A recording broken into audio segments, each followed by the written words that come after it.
When I joined the Army, it was January 2003. I was 20 years old. I was a high school dropout and didn't have any money for college. I was trained as an automotive detailer and knew how to do that, but anything else, I really didn't, I didn't know what I wanted to do. I was 20 years old and I was lost. So going in, I was ready for anything that they were going to throw at me. And I knew who I was inside, but I really didn't know the type of man that I wanted to become. The Army opened a lot of doors for me. It opened up a side of myself that I really didn't know, as far as being able to publicly speak, have greater leadership qualities. The Army really gave that to me with the 6 years that I was in. When I got out, I had kind of reverted back to the age that I was before I went in. It was like I had missed all my early 20s back here at home with my friends that I had grown up with and whatnot. And I didn't even think about the whole reason originally why I had went in, and that whole escape to get away from. For me, I was having issues with nightmares. I'd wake up scared, shaken, thinking that there was somebody in my room, somebody standing over me.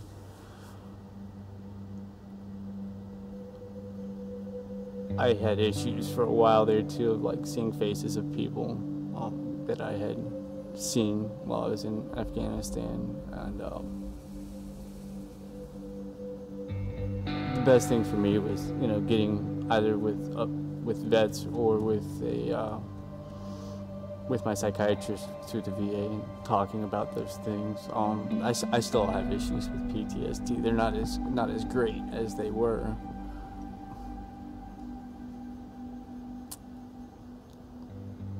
Everybody has their own reasons why they join the military, and some people choose to make it a career and some don't.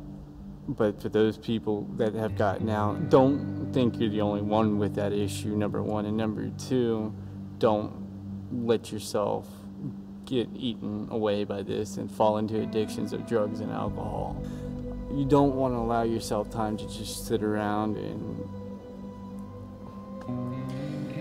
have time in your mind, because you sit around with your thoughts all day, and especially if you're dealing with PTSD, get with people who you can identify with.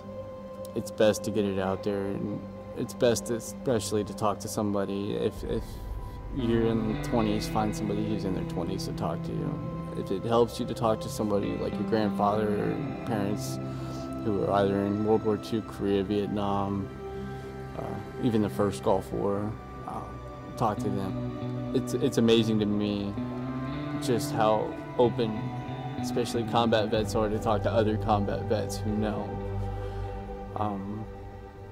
And there's quite a few of us out there now. Don't stop. Don't allow yourself time. Give yourself some time when you first get out, like 2 weeks or so, no more than a month. But give yourself some time to get reacclimated to your home.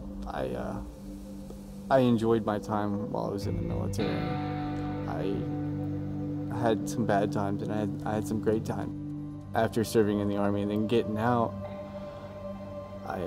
I know who I am now. I have a good sense of purpose of what I want to do with the rest of my life, and also I have direction.